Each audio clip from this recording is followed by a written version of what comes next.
If you're using an old school road to the sale, then we first need to create a buying process in your store. Now, buying process is one that shortens your road to the sale without turning everything over to the buyer. Again, yet, right? Our buying process is going to make them feel equal to, not beneath the salesperson.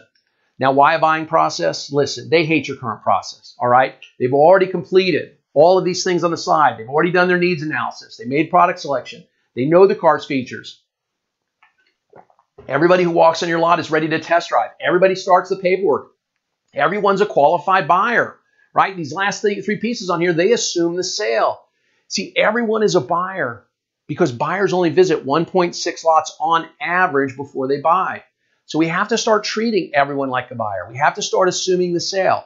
If they're not a buyer here, they'll buy from your neighbor. It's important to understand that. So we have to assume everybody is here for a delivery. That's why we want to put in a buying process instead of a traditional road to the sale. Now, assuming the sale creates a great experience, all right?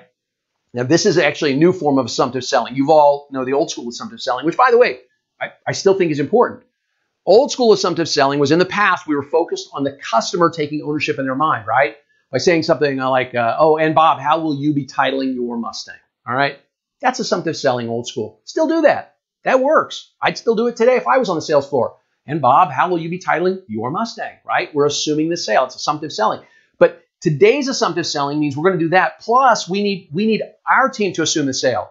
We need to treat them when they arrive on our lot as if they've already bought, instead of assuming right now that 4 out of 5 who walk on our lot are not buyers, right? And that's what's happening. Steve, no, we already assume the sale with every buyer. No, you don't. I guarantee it.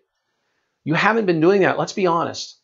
If you are a typical dealer, if your floor is closing 1 out of 5 traditional ups today, well, that's what they expect. They expect that 1 out of 5 people they see is going to buy and 4 out of 5 are not.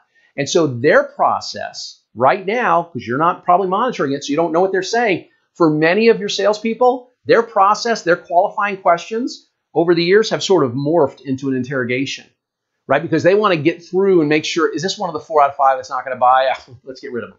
Instead of assuming 5 out of 5 are going to buy, they assume 1 out of 5 is going to buy. And so that interrogation means your up has to prove to your salespeople that they're a buyer. The assumptive buying process, by the way, is just holding a one-goal strategy, which is the next step. Whatever the next step is, whatever is the next step in our process, that is our strategy to take them to the next step. And we walk them through our process in control, staying in control one step at a time. See, it's not about slowing down or speeding up. It's more a natural progression, right? It's more of a closing process, if you will.